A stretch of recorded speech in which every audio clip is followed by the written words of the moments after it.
And alive.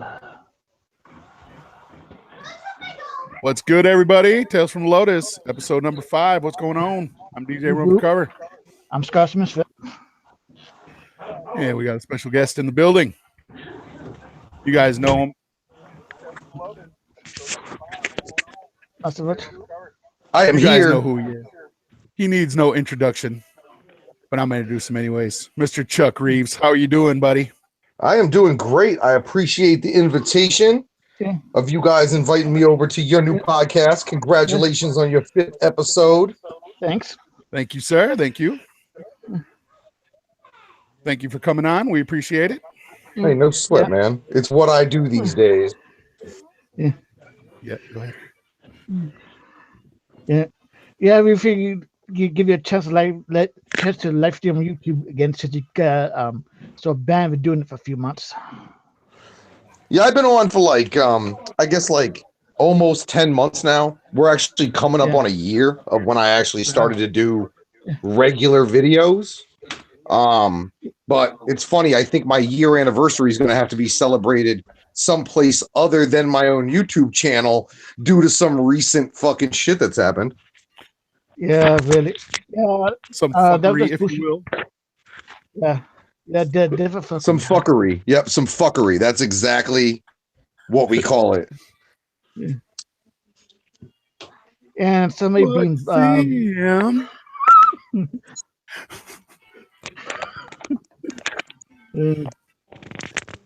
had to get one out. But fam. Okay, go show some Juggalo chord. He's just the latest in a long line of people who, for whatever reason or another, think you can come in this game, act in that way, and make any kind of money. And it's like, it's up to the heads that have been, you know what I mean? This scene was never dictated by the artists. I don't remember a time when this scene was dictated by the artists ever. This fucking shit's always been dictated by the fans, and it's been dictated by the public shit. So just because you think you're famous, don't mean that we have to make it so. Yeah. Just because you think you're famous doesn't mean you really are. The dude is straight garbage. Like, that's my whole thing. Like, the dude is just straight trash. Yes, he is. Yeah, you can't change who you are at base through one television appearance. I said it before they aired it. Anything after his television appearance wasn't related to his underground music at all. If he achieved any fame, it was going to be as a Dr. Phil guest. Yeah. Which is not how I want my fame. That ain't how I want my fame. You know what I'm saying? Right. You know, you don't want to be that dude who was on Jenny Jones and your fucking male coworker told you he had a crush on you. You don't want to be that dude. Like, you don't want to be the oddity. You don't want to be the sideshow. The idea behind this is we're supposed to be showing people that our underground, as we dictate it, is a viable economic option. That's what we have to do. And that's how we grow this. And he's not the type. He ain't the one that we need to be putting the face of this. You know what I mean? He ain't a viable economic option. No way. He's a horrorcore boy George. He is definitely a horrorcore boy George. That is indeed. So Chuck, what exactly happened for people that don't know between you and him? Well, I had my things to say, and then me and him had an interaction on another podcast by the name of No Fucks Given Radio, where he basically rage quit after I questioned him about why'd you allow yourself to be a pimp? Like, why'd you allow yourself to be pimped? If this was a promotional visit, why'd you let them cover up your face tats with rouge, fam? Why'd you let them why'd you let them make you look like fucking Caitlyn Jenner? Why the fuck did you do that? Why did you wear a suit? You know what I'm saying? Like, if I'm going on Dr. Phil show and it's for the purposes of Chuck Reeves, the Beast host, going on there, now I might wear a collared shirt and a nice pair of fucking jeans, but you ain't going to cover up my tattoos. You ain't going to get me in a monkey suit. You ain't going to get me in my court clothes like I'm being arraigned, because I'm going to be uncomfortable. You know what I'm saying? And they didn't make this idea. Well, he said something about it's against the law for Dr. Phil to show tattoos, and I'm like, he let the clowns show their tattoos. Yeah, really. And like, what law does says it's illegal? But I guess it's not as easy for Dr. Phil to look at that dude and say, get a job if he got face tats, because that's a different conversation. You got a face full of shit tattoos like that. Like I'm into the face tats, even though I won't do it myself yet, but I'm into it if it's done well. And there are examples of the shit being done well. But when you just put turds instead of being able to grow a beard, I don't understand. I don't understand. Yeah, to me, yeah, you're right about the face tattoo. It can be done in excess, but to me, a good one example is snaps from Converse Goods. Just has one, and that's fine. Yeah, like Right. BBS is pushing the tat in your face thing. They're out of Denver, and a lot of their female fans even have taken an eyebrow off and wrote "dead girl" in there, and I'm into that. Like I'm into that. But whatever he did, I don't know. And then to cover it up, and then I don't know. He doesn't have a deal anymore. I don't know if you guys saw my show last night, but I received some emails from his quote unquote parent company that his deal had been rescinded. And I got an apology from them. So I declared victory yesterday. Right. Like, good for you. Like, and we'll see if he books any shows. We'll see if he books any shows, because this ain't the first time we've had somebody shut down in certain fucking markets. I don't know about you guys. I don't know exactly where you guys are from, where you go to shows, if you go to shows. But here in New England, the active fan base goes to fucking shows. And we can dictate who comes here. It's our money. You know what I'm saying? It's at the end of the day, it's our money. So we can dictate who comes here versus who doesn't. Right. Now, is the label gonna try to get your channel unbanned, or I don't think they can. They claimed to be the ones who marked me for whatever.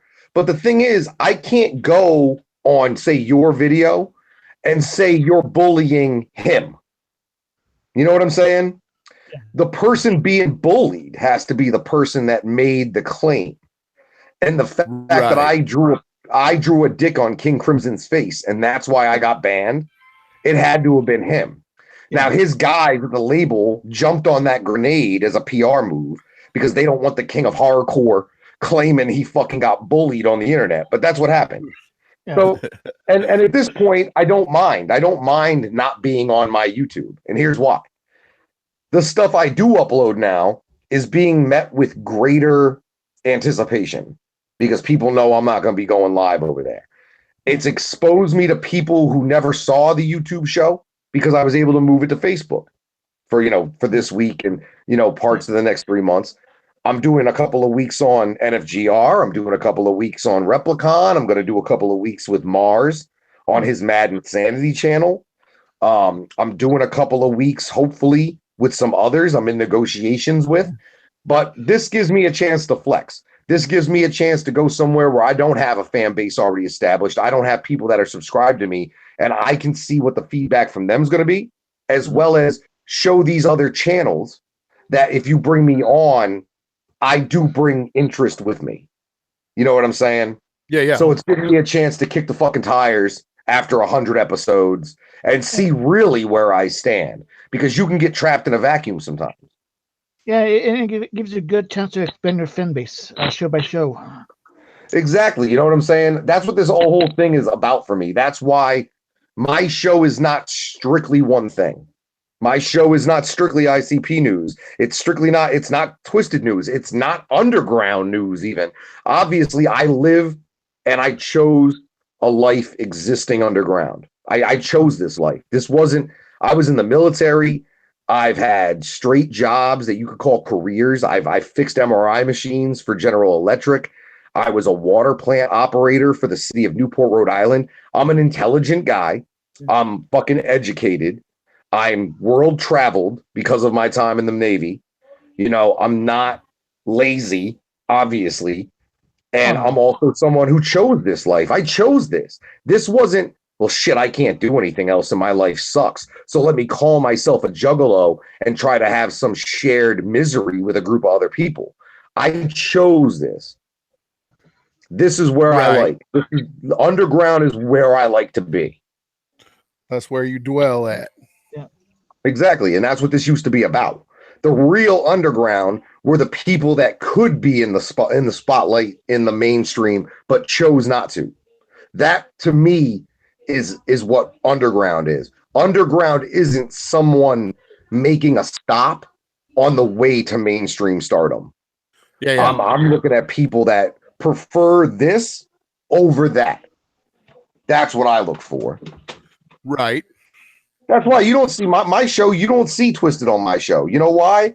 Twisted don't need my help. No. Twisted don't need nobody pushing their products any harder than the wonderful street team they already got and their guys. Now, yeah, I report on stuff because it's underground, interesting stuff. But right, they don't need, but who does need me? UPS might need me. Mission Infect, to some degree, may benefit. I don't believe Twisted benefits from being on my show. I don't believe Gmo benefits from being on my show. I don't want to be the show guy who's like, oh, I'm having you on because you're going to get me views. No, I want to be the guy who's like, I want to have you on because I think my fan base is going to respond to your music and it's going to give you something. Yeah, that makes sense. Yeah. So do you talk to, I have a question. Do you talk to Twisted like you can like dial up Monoxide right now? No. It's funny because my co-host on For Our Consideration has numbers I don't even have, but I have numbers he doesn't have. So I don't consider myself an artist. At one time, yeah, I was a rapper, but I'm not an artist. So for me to deal with artists, especially Twisted, and I've said this before, it's awkward for me because those guys to me are this bigger thing. And I mean, I'm sure they're that for you as well. They're this larger thing that's more than the sum of two guys that are at base just regular dudes. You know what I mean? Yeah. So I try to maintain that as much as possible. And any discussions I have with Magic Ninja Entertainment routinely just go to the head of, they just go to George. They just go to the boss. Because in the end, he's the one who's pulling levers. He's the one pressing buttons. He's the one authorizing me on the con schedule. He's the one who I'm going to check in with in a foreign city if I travel to a show. I'm not going to check in with Twisted. So, you know what I mean? And this goes along my rappers shouldn't be auditioning for rappers attitude. You feel me? Like Twisted's got their shit. Let them handle theirs. I've got mine. It's different. I've taken critique from them, but communication is usually between me and the powers that be over there, not so much them. Yeah, I'm pretty much like the guys who want the day to day. Well, I'm not involved like that, but I am party to certain oversweeping things, and just so I'm prepared, more or less, especially if it's something I'm involved with, like the con schedule.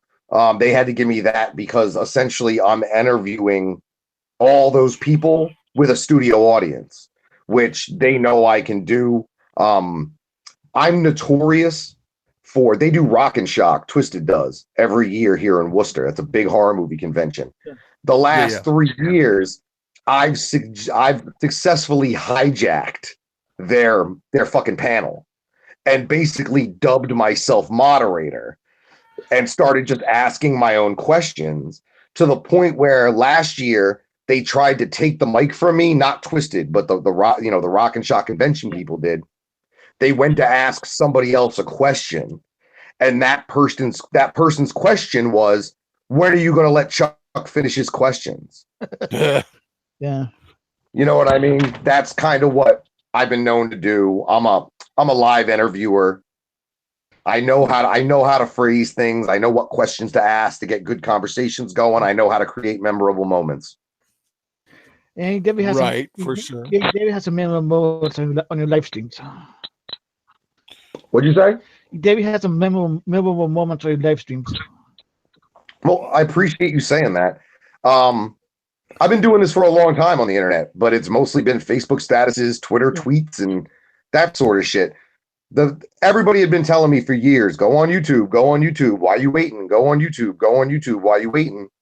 And a year into the experiment, as I call it, I'm pissed off I waited this long. Yeah. YouTube is, but nowadays YouTube is a little fucked up. You know what I mean? Yeah.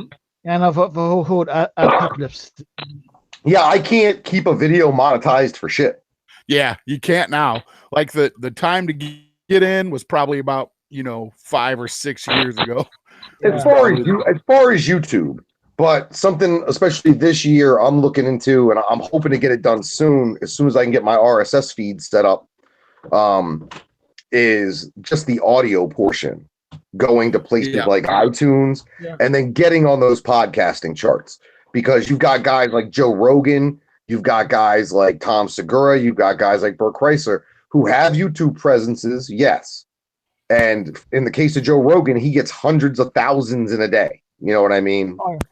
And he's on his audio gets 5 times that. The audio gets 5 times the amount of interest, and it overall makes more money than the YouTube. So you have to have those. Yeah, and there's a bunch of podcast apps you can put be on too. Yeah, but like with Spreaker and shit like that, and the problem I'm having right now is I'm waiting to get my website fully operational. Once my website is fully operational, I'll have a limitless RSS feed, which means all at once, it's my plan to dump 150 hours of audio to iTunes all at once, because that's what I've got in like the last year. With something like Spreaker, you're allowed 5 hours at a time. So I need this bigger thing. So I kind of screwed myself by not keeping it up to date and waiting this long. But those are always better, it seems. Yeah. Yeah. Like this, and then does it like coming through the bottom? Yeah.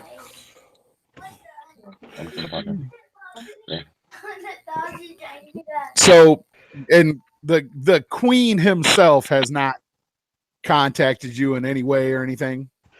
Oh, of course not. But I'm hearing that he may be on another radio show this week, and it's potentially possible I may also be on the same radio show.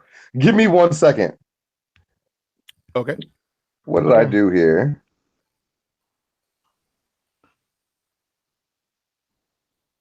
Oh. Sister, what's good? Are we back?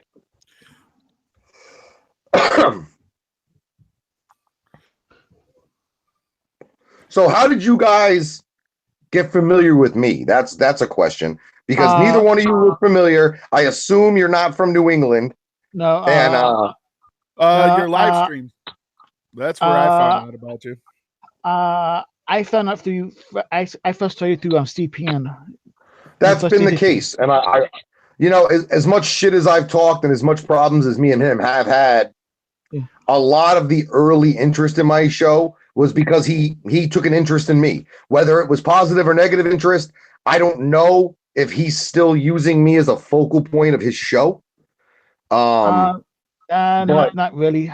These were shows, when it comes to the Juggalo YouTube, CPN, Crazy McCormick, fucking Irish, fucking Mac and Hose, all these guys. I never watched their videos. I was never a consumer of the Juggalo YouTube products. I wasn't.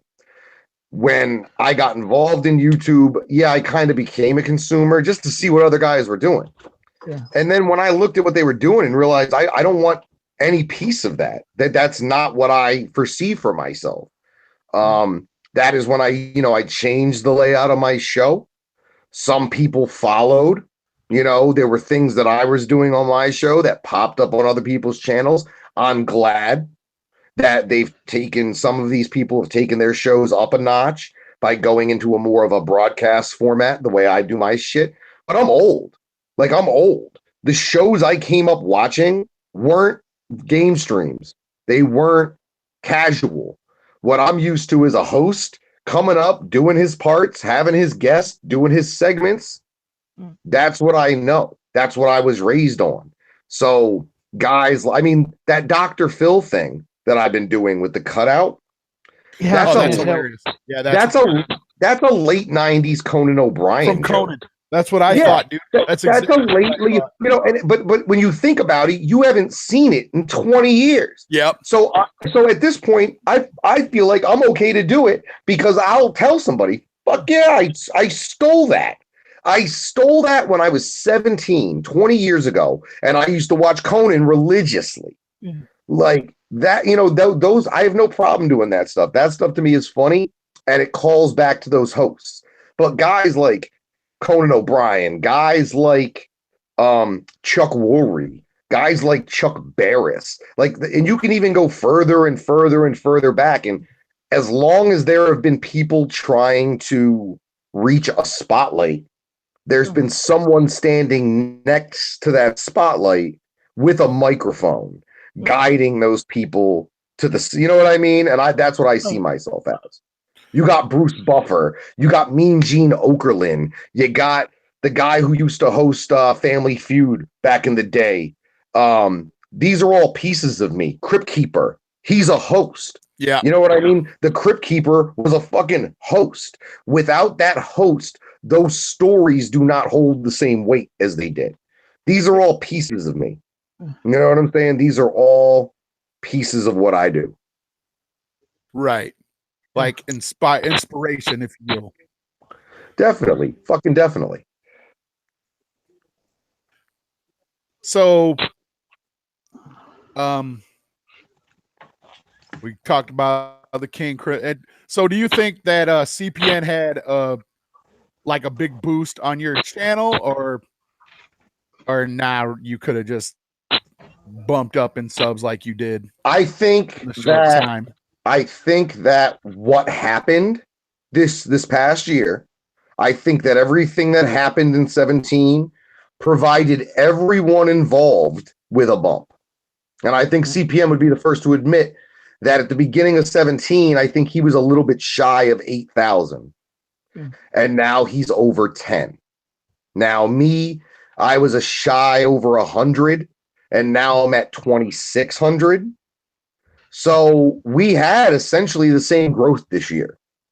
Whether it was directly related to his direct interest in me so much, or just what happened and the interest in, you know what I mean? Big events make the careers of people like me.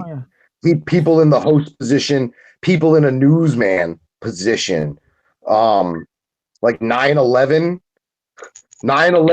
made a bunch of careers. You know what I mean? Just because it was a huge newsworthy event. It didn't have anything to do with who those people were. It was about the events. I think, let me flip this. I think that I had a little bit of a head start, you know, in regards to the YouTube channel, because I say this a lot. Prior to me doing one YouTube show, I had done 500 live shows. And these weren't just ICP shows. These weren't just Twisted shows. These weren't just tech shows. These were Immortal Technique on 9/11 in New York, was Nonfiction, Apathy, Army of the Pharaohs, Wu-Tang Clan and affiliates, Mobb Deep, R.A. the Rugged Man. I'm in a current Wu-Tang video. I haven't even talked about this really. I like mention it in passing because it's fucking funny. I'm in the most recent brand new Wu-Tang video. I was in a video with the homeboy Sean Price that just cracked 1 million views. May he rest in peace. I've been in videos with the dude Saigon, who's from the TV show Entourage. I went out, and as much as I'll always be recognizable as a fucking juggalo, no matter where I go, I was able to go to that real hip hop environment and learn. And that's what I tried to do. And that's what I hope I bring to this is a viewpoint of everything, not just a ICP viewpoint. Yeah. Yeah. So I guess my next question is, do you actually have hatred for CPN? Like, do you have actually? I think at this point, even he might realize how far he crossed the line, because just randomly making up shit about somebody with no proof, and then when they show the proof to the contrary, you not making things right. I'm still dealing with certain comments being made, and I'm still dealing with the repercussion of lies that were told. I don't know the dude enough to have hatred for him, but if we were to ever cross paths, he's got some explaining to do. And if I'm not happy with my explanation that I receive, then that is when we decide whether there's legitimate hatred for a person. I recently went to Lancaster, PA to see the boys down at the Chameleon Club. Right. One of the people involved in that whole incident, Dom Pell, was there. He walked up to where I was standing speaking to somebody. I walked right up to him and said, if there's something that needs to be said, I'm right here. This ended with him apologizing for his role in everything. Really? And you know what I mean? So was I happy with that? Yeah. Was I happy with the fact he made things right with other people he wronged? Yeah. But I'm not his friend. I didn't know him before, and I don't know him now. Like I explained to him, he was a fan. Now he's not even a fan. So a lot of people, I want to cut his beard off. I want to beat his ass. Y'all don't know me. And what people are learning is when, the joke that I'm 5'1", that's funny, haha. Yeah, I'm overweight, but I'm like military overweight. You know what I mean? Being military fat is different than being like civilian fat. Like, I was always told in the military I was overweight. Well, that's because I was 195 pounds instead of 172. It's not like I was pushing 275 or 300 pounds. So people meet me, and I think they don't realize that the dude that's at the screen every night is the exact same dude you're going to fucking see in the street. Right. I was this dude for a decade before I ever went on YouTube. And people in New England know. People in New England know because the people in New England are the one who witnessed all the shit that gave me the authority to talk the way I do. Right. Yeah. Because things have happened that we took care of on a street level here. And it's like, that's what we do. So don't be surprised. Don't be surprised if you have a grievance and you come to me at a show. First of all, don't be surprised if I don't know who the fuck you are, because I get so many goddamn death threats. It's fucking stupid. All right. So make sure you introduce yourself. Perhaps wear a name tag. Okay. Come up to me, air your grievances, call me a bitch, do what you want to do. But don't expect me to buckle down, and don't expect me to say I'm sorry for my opinion. I'm going to tell you I'm sorry you want to act like a bitch. I'm going to tell you that I'm sorry you're here sucking my dick in front of all these people, which is what I said to somebody in Lancaster. But I'm not, like, you're going to have to beat me up. Like, and even if you beat me up, my opinion's not going to change, and neither is the fact I'm going to go on the internet and talk about my opinion. I've had my ass beat for stupider reasons. I think most of those people who talk trash, they don't kick your asses, just turn shit on web, and they won't do anything when they see. My deal is you lose some, you win some. You're gonna lose way more than you win, probably. Yeah. So the idea that anybody out there wants to act like they're untouchable, even me, I'm not untouchable. I've had my ass whooped. I've had my night ruined. I'm not trying to ruin your night unless it's absolutely necessary. Nobody's untouchable. And like people seem to have hangups about, like, it seems like you have a lot of animosity towards ICP. But I want to get into that a little bit. I want to know, like if you are still claiming the hatchet, like you consider yourself a juggalo, I need to get down to business on that. Okay. So what you said there were two separate, mutually exclusive things. Okay. Now I'm a juggalo. I will forever be a juggalo. I will always and forever be a juggalo. I'll never be able to escape it. Even the shit that never came out, I'll never be able to escape it. Okay. Even the terrible fucking Calm record, I'll never be able to escape it. Got you.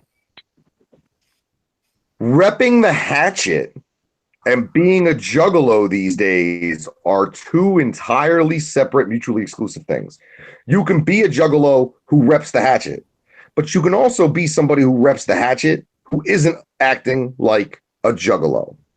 And unfortunately, that's what I'm thinking I'm seeing in my community. What I'm seeing in my culture is two distinct groups of people. People who want to be juggalos. With being juggalos, there's no explanation, but we all know what it is. It's one of those things. Like, you don't know what I said, but I knew what I said when I told you kind of shit. Like, we all know what a juggalo is. More importantly, we know what a juggalo isn't. And I think that there are some people repping the hatchet, especially at a high level, that are doing things that we know to be contrary to being a juggalo. Right. Does that make sense? So I will forever be a juggalo, but I don't have to rep the hatchet to do that. Right. Okay. But it seems like the thing is you just can't stand Violent J is what I'm getting at. Like, I can't stand Joe Bruce. Let's be clear. Violent J is a creation of a fucking 50-something-year-old high school dropout by his own admission who used every fucking trick from not only the music industry book, but the wrestling book to make money. That's what we're dealing with. Let's be clear. We're not dealing with the Mahatma. Okay, this isn't a dude that spent 6 months at the top of Mount Everest and learning the ways of the life. This isn't someone who's a double doctorate PhD from MIT in robotics and genetics fucking teaching us how to make cyborgs. This is a dude who made up some shit about killer clowns and a fucking carnival as a marketing scheme to make money. So I get that, and I understand that. I even understand the practices he used, the overselling of this idea of family. And that shit got out of hand. At some point, as an adult, as someone who was knowingly leading a culture, knowingly leading a group of people, all right, I don't want to say cult because it ain't that deep, but in some parts it is. And that guy started acting contrary to the way a lot of us understood we were supposed to act. I'm talking about Joe Bruce. Violent J is going to be Violent J, and he's always Violent J. Yeah. Violent J ain't changed. Joe Bruce changed. What changed? That's what I want to know. Because hiring your fucking girlfriend, like that was the final straw for me. The thing was, I was getting sick and tired of certain things before that. Because I was party to certain information behind the scenes. But that wasn't anybody's business. Once he, like, I leave the Gathering right after Wizard of the Hood that year. I went to the Gathering for no other reason besides Wizard. The morning after Wizard, I go home. My phone's blowing up. They signed this girl. Her name's Blase Rose. Yak, yak, yak. She's from your area. I heard that she is from your area. She's from New England, I say. She's from New England. Well, who is she? Because I know everybody. I know everybody up here that's worth the look. I know OLC, okay, Outland Camp, who's opened every ICP and Twisted show in this market for the last decade. Okay, I know people like in Vegas, like Donnie Menace, who's been repping this scene and putting in work for damn near a decade as well. Okay, I know guys that have been putting in the work, have the talent, and should be getting this look. That's not what got this chick the look. What got this chick the look was her ass. And when that happened, I was like, this is no longer something I can get behind in any form or fashion. Well, I think she would have got over more if she had a better gimmick than what she had. No, but that was his idea. Oh yeah, I know, but it should have been a better gimmick. That was the Joe Bruce playbook, fam. I know, but yeah. So you got that, and then right after all that, and we find out literally he signed a hound dog. Like he signed somebody that we have a song about. That's what happened. When that happened, and then the Sigler thing right after that, and just the whole way that was handled by them. Like I said, the fans make this fucking scene. The artists don't. So when the artists are going to start saying, well, we're going to act however we want, and you guys better support it, or else you're a hater. Sorry, man, then you're not dictating the culture to me at this point. You're dictating to me what I should like. And the thing was, we all had our dislikes. Some of us didn't like A&B when they first started. Some of us don't like Killa because of things he did. But it was always handleable. It was always, you know what I mean? Because they listened to the audience. Now it's like, we're going to do what Jay's going to do whatever he wants to do. Joe's going to sign whoever he wants to sign. He's going to name whatever. Wait till this next Joker's card comes out. Because from what I understand, there's a reason that fucking Shaggy's on tour solo while Jay's at home finishing up the record. This is no longer what the Dark Carnival is revealing to Violent J. What we are being force-fed now are the personal opinions and off-kilter emotions of a 50-year-old fucking clown. That's what we're getting. Now, was the Dark Carnival that this whole time? I hope not. I fucking hope not. But wait until this next record is just his personal hatred. That's what it is.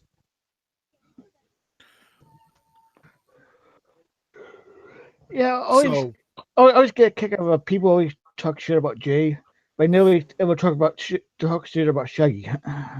Because everybody knows Shaggy's there to rap.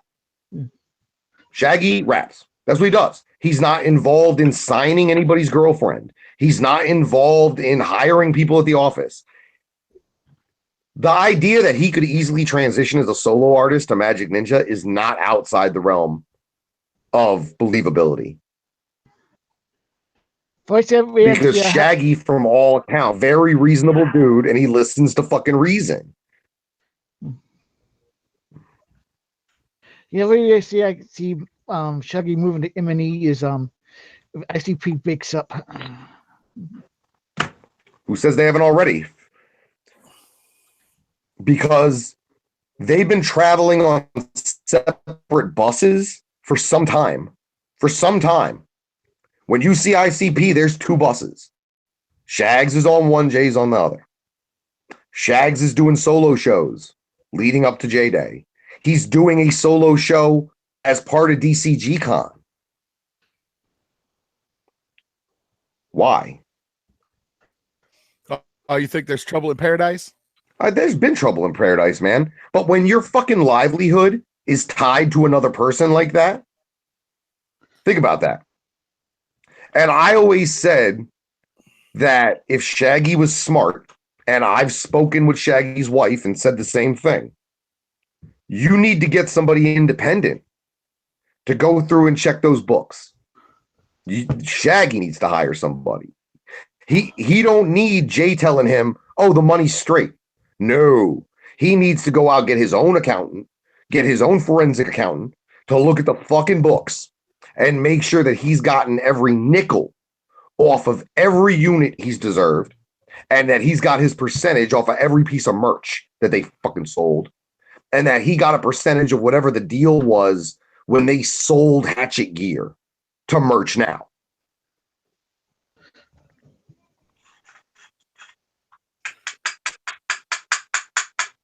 Awesome.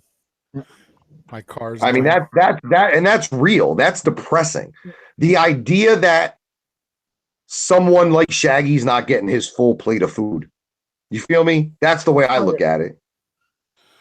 I like, mean, what would that turn the Juggalos finally? Would that be the thing? Well, because there's going to be that one thing, and we're going to find it out about Jay sooner or later. There's going to be that one thing that not even the most hardcore 17%er is going to be able to deny.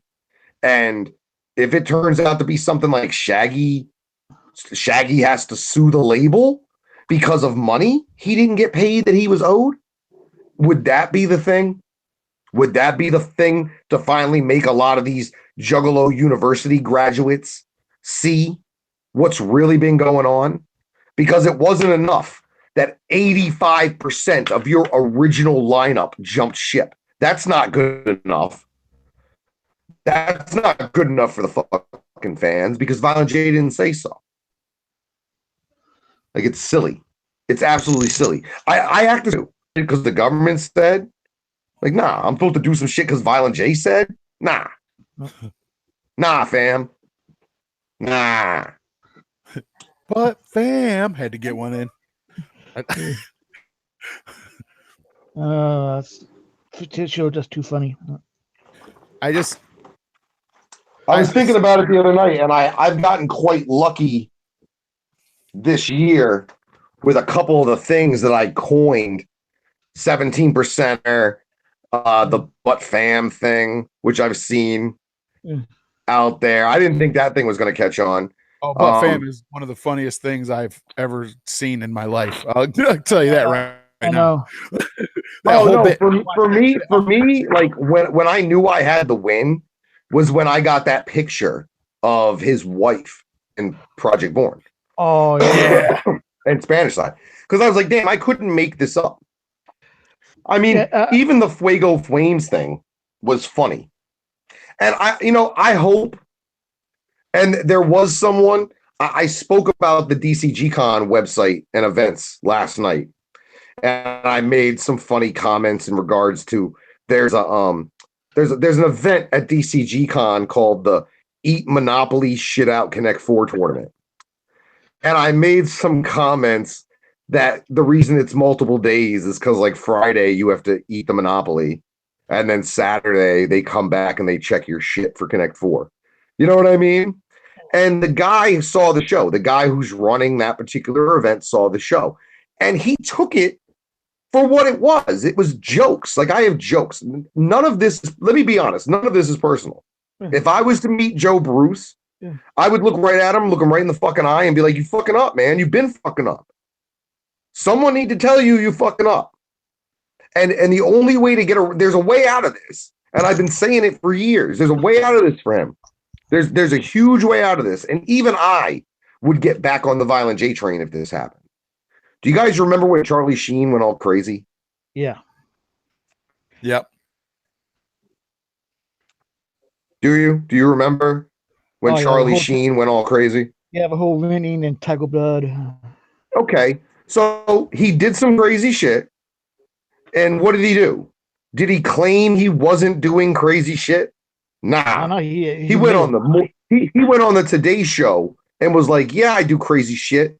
Yeah, I smoke crack. Yeah, I do cocaine. Yeah, I beat hookers. But that's because I'm Charlie Sheen and I have tiger blood and I'm a wizard.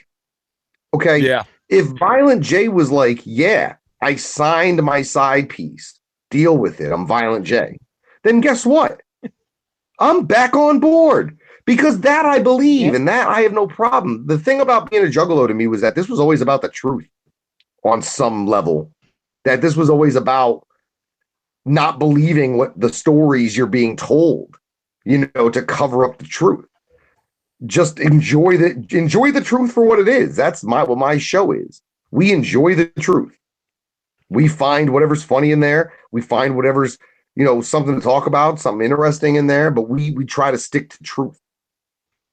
So when I go on my show and I know for a fact that, this was before my show.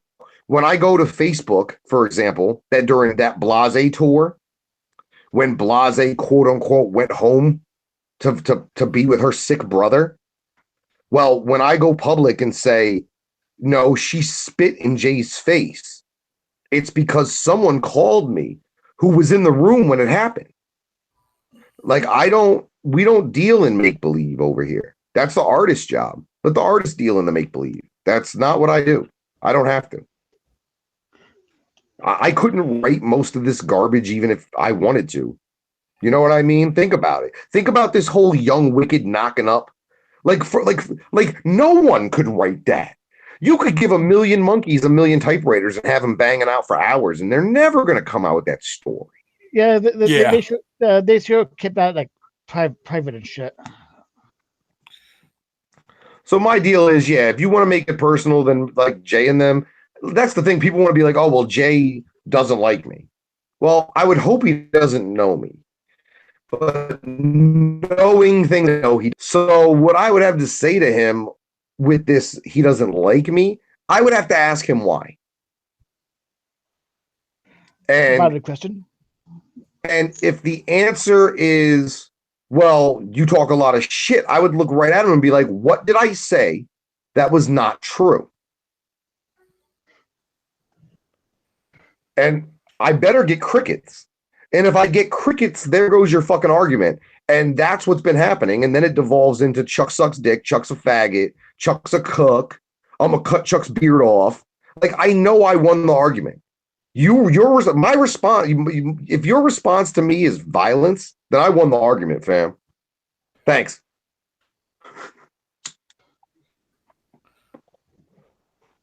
Yeah. Before Jay, it was Joyner Lucas. Before Lucas, it was Hobson. Me and Hobson had a fight, like a fist fight. Yeah. That was all before. That was 5 years ago, 7 years ago. This isn't new for me. People want to be like, oh, you're just a Violent J hater. Fool. This has nothing to do with Violent J. If this was anybody else, I'd be getting the same treatment. If any rapper signed his side piece and she was terrible and then she spit in his face and all this other crazy shit, then I'd do the same thing. It's not personal. I told Blase. Did you guys see the Blase interview that me and her spoke? Mrs. She would never speak to me. Yeah, I have video up on my channel of me speaking to her. Well, that was after she told everybody she never would speak to me. Damn. Well, the reason she speaks to me is because she knows I'm telling the truth, that everything I say is true, that I don't need to make shit up.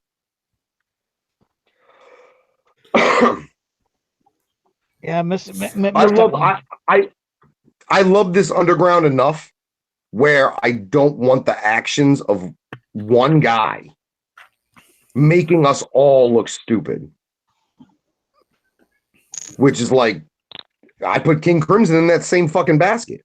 That's a dude who he has the ability to make us all look stupid. Stupid. All of us. Oh, very stupid.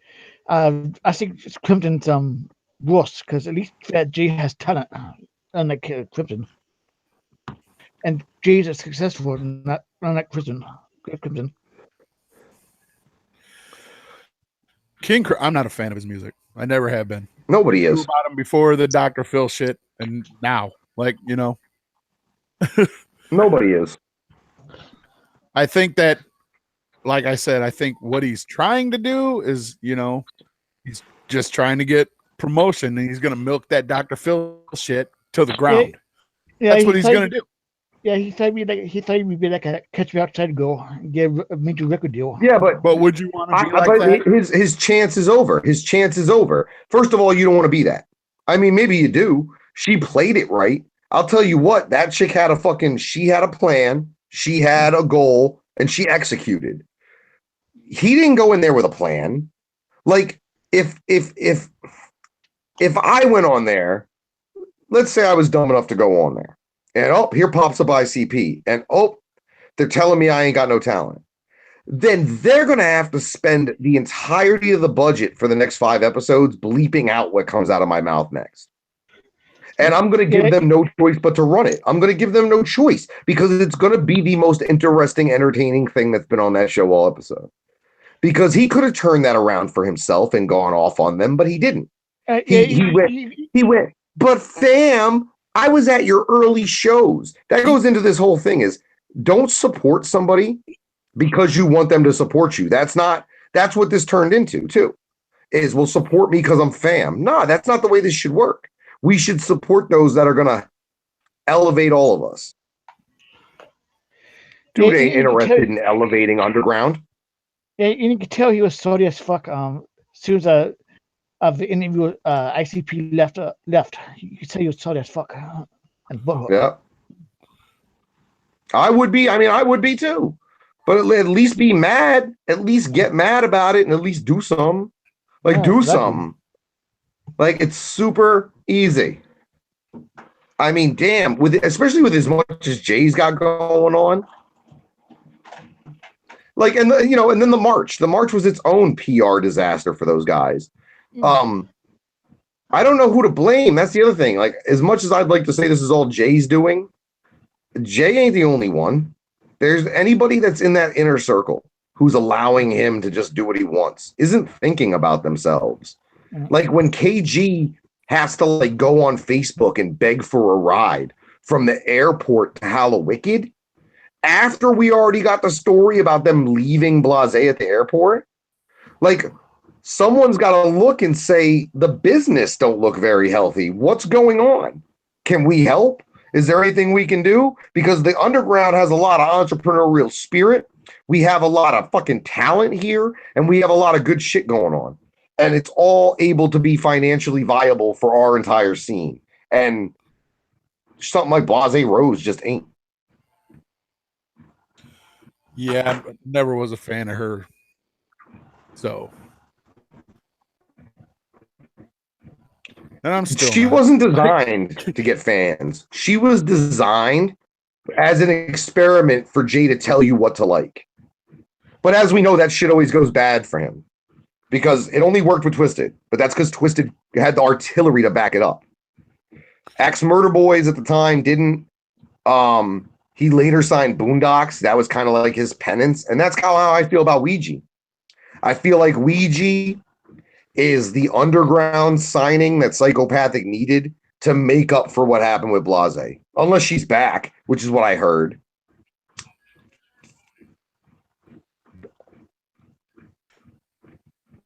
That bitch is imbalanced. I believe that the march was a success. I don't know about PR disaster. In what form? In what form though? I mean, it made major news and stuff. I wish For how long? would have been there. For how long? For a while. For a week? It was a while. Yeah. Did the FBI change their minds in court about a month ago? Well, the FBI didn't change their mind. No, they didn't. Have you heard of? Did Roxy Red get her fucking license back after her third DUI? Did Roxy get her license back?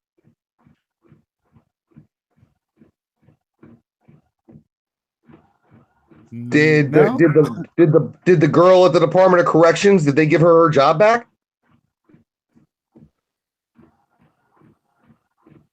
Did anybody anywhere receive a Juggalo March goodie bag of rights they didn't have before?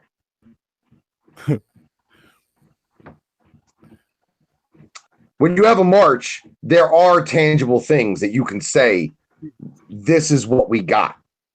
When Martin Luther King Jr. marched 1 million strong in 1963, they left that mall with the Civil Rights Amendment to the Constitution.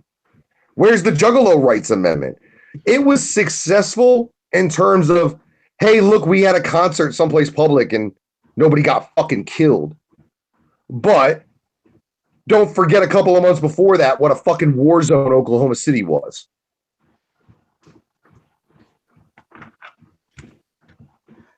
Yeah, if I could afford to gone, I would have gone to the march. And I refuse to accept these arguments of, well, we can't get in certain places. Well, why not? Because obviously they'll book you at the Crown Plaza Hotel in Denver. They'll let you do a concert there at the Crown Plaza Hotel, which is like a 4 or 5 star joint. But you're going to say being a Juggalo's gotten your shows canceled.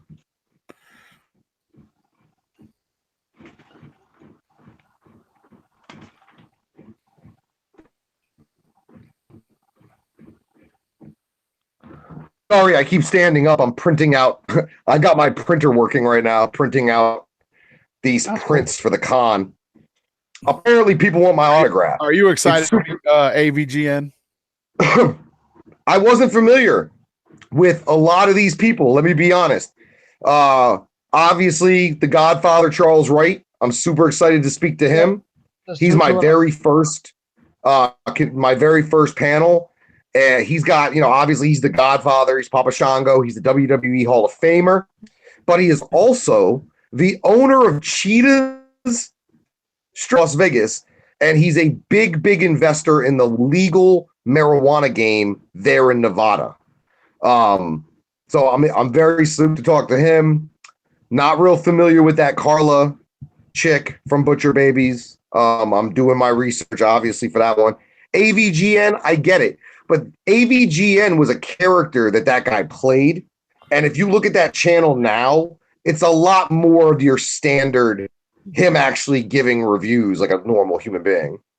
Yeah, well, but, I knew him for a while now, but never really got into stuff. But and I know it gets the first line is channel and stuff. I'm really excited about John Heater. Everybody's a huge Napoleon Dynamite fan, fucking obviously. But I think my number one right now obviously I'm having stuff added every day, for my 3 days there in fucking Sterling Heights. But I'm doing a panel with the Comic Book Men. Are you guys familiar with that show, Comic Book Men? That's on AMC. Yeah, no, show. Absolutely. Well, I don't watch the show a lot, but what it is it's a Pawn Stars style show that takes place at a comic book shop in Red Bank, New Jersey, that's owned by Jay and Silent Bob, the actors Jay Muse and the director Kevin Smith from the movie Clerks and stuff. So it's their friends who run it. One of them, named Brian, is also the host of a podcast called Tell 'em Steve Dave. Good podcast. And yeah, so I'm more excited about meeting them, not so much because of the television show, but because they have a podcast that is insanely popular. Yeah. And that's the lane now. For me, that's my lane. So being able to pick their brain, potentially impress them as an interviewer, impress them as a personality, and potentially ending up on their shows. I mean, that's what these podcasts do. Podcasters meet other podcasters. You end up on somebody else's show. You get more fans that way. It happened here. It's going to happen to me again, I'm sure. And I'd love it to happen with these guys. You know what I mean? So I'm super excited about the Comic Book Men. I'm also hosting both the cosplay contest and the tattoo contest, which I'm souped for. It's going to be a good-ass time. I mean, the VIP party, I've already been blessed with the opportunity to watch Twisted with Kane Hodder, Friday the 13th Jason. It has happened the last 3 years where I've ended up standing right next to Kane Hodder in like the alley between the stage and the crowd in Worcester. So I'll be able to do that again. You know what I mean? That's always fun. And some of these convention folk I actually have relationships with and have done business with in the past. I'm excited to see everybody. And this isn't even a Magic Ninja event. I mean, if you really look at it, there's not a Magic Ninja Records logo anywhere on there. Twisted is what? 8th or 9th build down their own event. So you see what they're focused on. They're focused on delivering you a unique entertainment product, not Twisted Presents bullshit.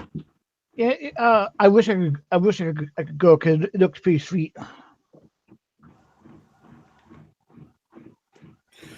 Yeah, I wish I could go too. I'm just a huge fan of AVGN myself. Just him and all of his shit. I've been watching him forever. So that's what I'm seeing is a lot of people are familiar with that guy. Hold on, let me pick you up. Let me pick you up and take you with me. That's cool. My printer's being a prick right now. But I see everybody, like I said, I wasn't really familiar with any of this internet streaming, whatever you want to call it. I mean, It's by far superior to come to learn, but short of the podcasts I listen to, Joe Rogan being probably the biggest example of that, because I listen to more Joe Rogan than anything else. Yeah, Joe That's Rogan the has a new great. entertainment. That's the new entertainment. Mm. The like TV, and even radio to some point. I'm saying this about radio, and I'm about to take a position at the FM station that I used to broadcast out of, because also, and that's, I have such a weird background that I missed chunks. For 3 years, I was the host of an award-winning urban FM show. I won the award for best radio show and best concert host of urban shit of like hip hop in the Northeast. Like I did FM, no swearing, very little trash talk, because they don't want that. They want everything to be super palatable for the people. But I left there like 2 years ago. In the meantime, I've been doing this, and now they want me back. Now they're saying to me, you can do what you want. You can send us a pre-record every week of you on the, you just doing a half hour. Yeah. So there's so many places for there to be content. There's just so many opportunities. There's so many platforms that if you're not trying to pimp every one, then you're a hoe. There's two choices. You're either a pimp or you a hoe. So you can pimp every chance that you can, or you run the risk of being hoed at every opportunity.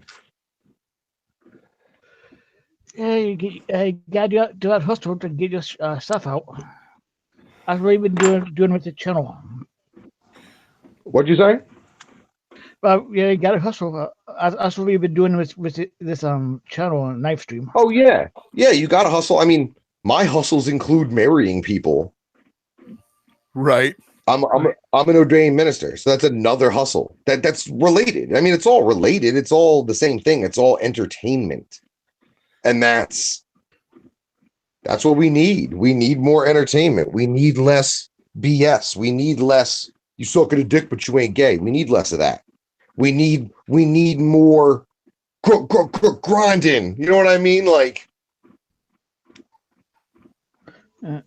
I like the underground, and I want to see the people who have been working the hardest succeed the most. So it bothers me when a blase comes into the picture, when you have people like, who do you have local? Who do you have local to you that's dope? Right. Well, around here, not many, because my town is so super tiny. So, but me, like I've been making music, rapping and shit for 30 years. And, and I entered that contest that A&B won. My rap group did, and we didn't get shit. The only thing we got was Madrox using one of my beats on Sour Patch Bitches. That's my beat. Oh, yeah? Like, yeah, I mean, but you sign the waiver, we can do whatever we want. So, I mean, he thought our beat was fresh, but not us, I guess. Yeah, it's just, but that's just how it is. It's chalked up the game. Yeah, I still think you should have won that instead of them. Chalked it up to the game. That's what you got to do sometimes. I've taken a lot of L's. Anybody who's ever taken a win, you better have some L's to back that win up. You know what I'm saying? If you got nothing but wins, I got to look at you like a suspect. Yeah. You know what I mean? Yeah. I've taken what I would call an L at the time that later turned out to be a win. This is actually a notorious story at this point, but do you know what really got me my look from Twisted? Like what really got the look from them? There was a show booked here. I had hosted for them a couple of times here in Providence, sold out the venue. Everything went swimmingly. Somebody else booked them. I got brought on as like a contractor, got booked for the gig. Then the woman running the show didn't want to take my advice. So day of the show, I pulled a fucking no-show. I told everybody before the doors opened, understand Twisted's only doing 20 minutes. And then that's exactly what happened, because she screwed up the schedule and I knew it.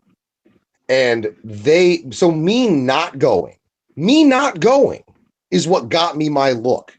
Me avoiding that L is what got me my look. So sometimes those L's can turn into long-term W's. You call it failing forward. I hate using businessy, fucking speech like that, but we call it failing forward. If you have to fail, fail forward. Fail for the right reason.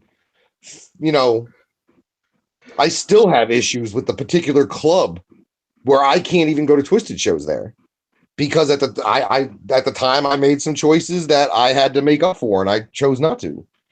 So I'm still paying back certain things as far as dealing with shit, but long term, I'll trade my business relationship with one club in one city to now 2 years later, almost be on my way to Detroit to interview. Shit, I'm interviewing for 8 straight hours that weekend. Damn. Like pretty much 8 hours all told. I'll be on the floor. So, and that's what I do. I mean, I don't know if you guys saw the 6-hour live stream. I caught part This of is just what I can do. It's what I can do. I was born with the gift to be able to talk. It's a dumb fucking gift. It's dumb, but luckily I experienced enough in life to have something worth a shit to talk about. Right.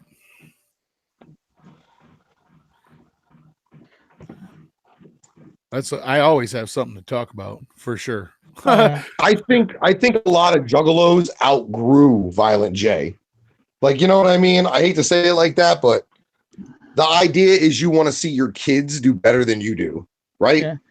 Yeah. So maybe by design, the juggalos are supposed to do better than ICP, but that's not what ICP wants. ICP don't want nobody doing better than them, especially somebody who's attached to them. Him lashing out at Tech 9 like he did is proof of that. I wanted to get into that. Yeah. That's a good topic to go into. Yeah, that is. Which part? Which part? Like, okay, do you think do you think that Tech 9 was like just stepped up to Jay and was like, "Hey man, shut your fucking mouth"? And no, that's why Jay retracted everything? No, when they talked on the phone, I bet you it was very similar to the way Tech talked to CPN, where it was like, "Look, motherfucker, you don't even know me to be speaking on me like this." You know what I'm saying? It was corrective. That's what Tech said. Tech said, "Look, I corrected what he thought. He thought certain things. They were not correct." So, you know what I'm saying?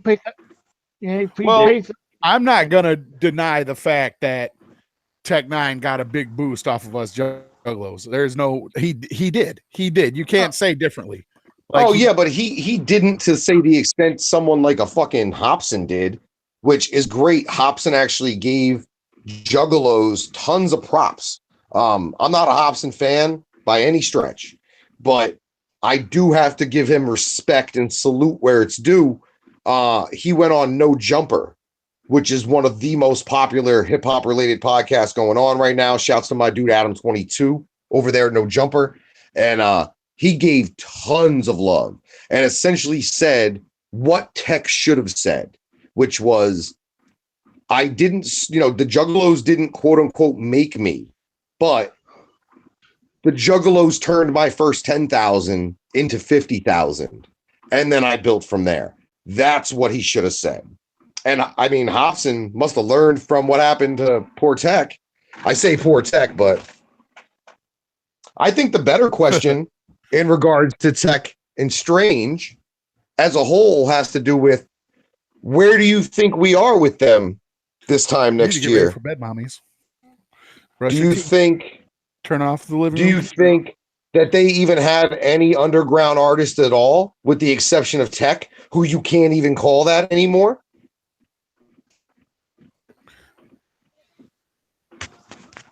Because it looks like to me, as much as the Tech Planet album is a priority, and it looks like, they're going to push that the way Tech always pushes his shit, and he's going to do fine. The two big things that Strange Music is pushing right now is Mackenzie Nicole, who we all know to be Travis O'Gwyn's daughter. Yep. They're pushing her as a pop singer. And then Strange signed a 5-piece band out of Chicago about a year ago called Above Waves. Now, they never talk about Above Waves until recently, when it seems like they opened their Hollywood division, and it looks like Strange Music is trying to transition from an underground rap label to a pop label, to the point where on the new merch, there's 2 different Strange Music logos now. One being the classic snake and bat that we know, and the other being just an S and an M, like you would see on a pop label. Well, they wanted to add to the label. I kept them get more money coming that way. Trying to do it like Hatchet House and shit. Yeah, exactly. No, I mean, if they let Ritz go, you got to think Ritz was one of the biggest money makers they had. True. Poof, he's gone. Poof, he's fucking gone. Have we heard about a new Cess record? No, they're pushing the last one. Now, I love Cess. I do too. Okay. What about Chris Calico? He's out on tour right now. But what's he got coming up in the future? I ain't heard nothing. Who else is there now? Stevie Stone. Are they pushing Stevie? You got JBL Hood. JBL Hood's a pop singer. He's like a fucking Chris Brown. Yeah. Yep. J Trilogy, the most recent signing along with JBL Hood. I'm sorry, Joey Cool was the other guy. But he's more pop and less underground as well. This guy Joey Cool. Last year Tech had the PTSD contest. Do you remember this? He had like an open verse contest for rappers. Okay. Yeah. And the winner was a guy named J Trilogy. Okay. J Trilogy got signed late last year to a deal with Strange as part of the prize package for the PTSD shit. He's not on the Planet Tour. Well, that doesn't make any sense. Well, word on the street is J Trilogy's already been released. So they're shrinking as an underground presence and expanding at the same time as a pop presence. And I think that that's what they think Tech needs. Tech needs an Ashanti. What made Ja Rule the transition? What transitioned Ja Rule from being a an underground rap guy, a street rap guy, into being a pop star? Ashanti and J-Lo. Ashanti and J-Lo did. Maybe they think that maybe Mackenzie Nicole is the key to making him pop palatable in the numbers they need, but they need her to succeed first. And from what I've seen, and I don't think I'm talking shit at all, I think this is a legitimate, actual critique. Do you guys remember Brooke Hogan? Yeah. Sorry. Okay. Brooke Hogan was a marginal talent. Okay. She wasn't untalented, but she was a marginal talent. Yeah. And she wouldn't have gotten shit had her dad not been Hulk Hogan. Fuck Hogan. Yeah, so I think they're calling her Mackenzie Nicole instead of Mackenzie O'Gwyn because they don't want those direct comparisons made between her and Brooke Hogan. But I got a blonde who's a marginal talent who wouldn't be able to get a gig in the places she's getting gigs if her dad did not own Strange Music. Yeah, that makes sense, but Brooke Hogan should never got famous as she did.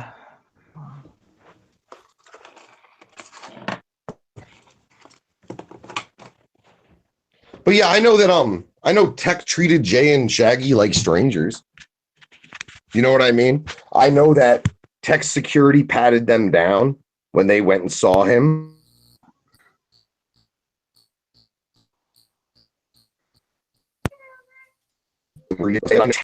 while he was on tour. He did. He was staying someplace not on the bus. They had him like hidden essentially because they were worried in some cities that juggalos were going to try to attack him. The VIP experience was different to where there was 4 or 5 dudes within arm's reach of him, where if you tried to get froggy, you were going to get beaten to death before you even realized what was happening. You got to take these threats. You got to take these threats seriously, especially somebody like Tech. He said it himself. He watched Dimebag die at the fucking Alarosa Villa, which is a place he doesn't even play anymore because of that. This is real to some people.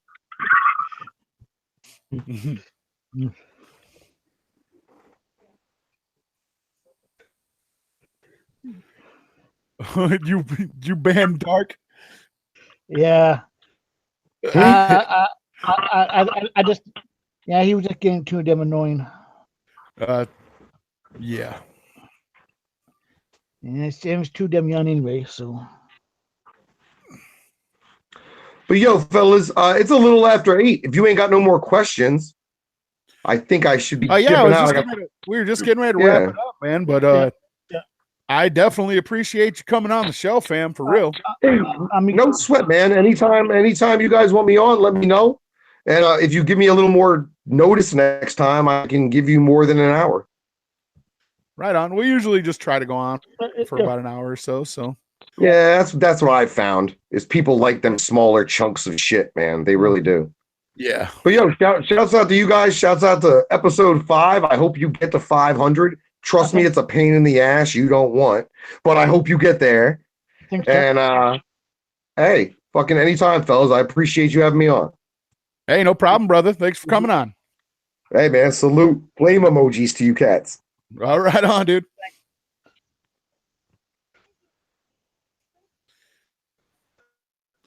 All right. That shit went awesome. Yes, it did. I liked it. Mad props. Yeah, mad props with Chuck, but I'm still surprised he agreed to come on the show. I'm happy he did. The chat was lit. I mean, oh yeah, everybody was coming in. Oh yeah. Yeah. Shout out to Brooklyn Menace earlier for coming on the show. I appreciate that. A big shout out to all the people in the chat room. Oh yeah, Don Chaos interviews coming soon too. Oh yeah. I appreciate all the support we've been getting, man. It means a lot to me. Me too. I don't know about everybody else, but yeah, I did appreciate it. Having a great time. Yeah, me too. I didn't expect to do 2 episodes in a day. Whew. Me neither. But that's the shit.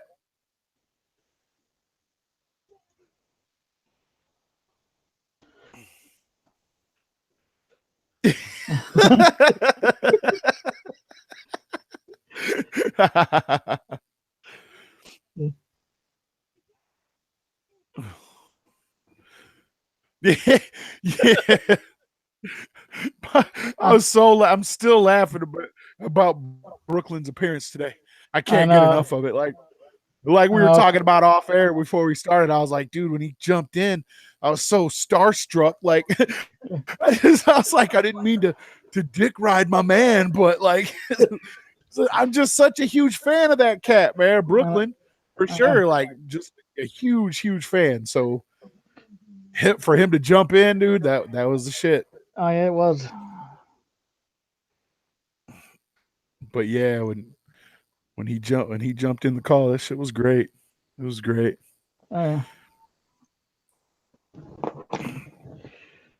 Sarah's in the house. What's up? What's up? What's up, Sarah? But yeah, I'm ready to wrap this up. Me too. So if you're ready to wrap it up, that's cool with me. Me too. Yeah.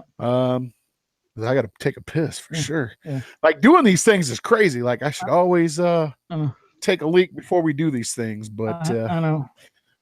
But yeah, thanks for everybody checking out. And I'm DJ Run for Cover, and this is my man Scottish. You got to plug anything before we go, man? Nope. Yeah, for sure, Brooklyn. We will have you on for a full show. Thanks to Sister Hatchet for popping in. Yeah. Yeah, stick to system. Everybody else that popped in. G Prime, thanks for subbing, bro. Yeah. Appreciate it. We're almost at 100 subs, which is amazing. Yeah, I can't thank we're to 97. can't thank everybody enough for that, for all the support. But yeah, I'm gonna go ahead and get up out of here, and we'll catch y'all later. Peace. Catch you later.